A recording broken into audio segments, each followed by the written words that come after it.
All right, family, this is the Gator, and right now you tune into the Safety Corner.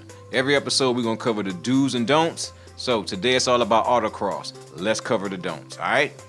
First, number one, don't be too proud to let an instructor help you. An instructor is there for one reason, not to tell you you can't drive, but to help you perform better on the course. All right. Two, don't get stressed out. Make sure you relax and kind of be in a laid-back mode and mentally be together before you get behind the wheel.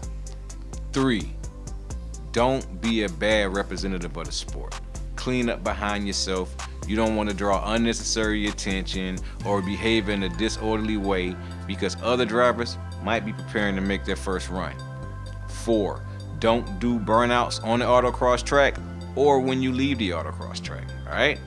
Five, don't shy away from whatever jobs once you register with your local group, they might have you do at the track. All right, family, and that'll do it. Those are the do's and don'ts for this week's Safety Corner. All right, family, be sure to follow us on Instagram, Facebook, Twitter, and YouTube so we can keep you up to speed on all the latest trends in autocross, restoration, resto mods, and the latest aftermarket equipment.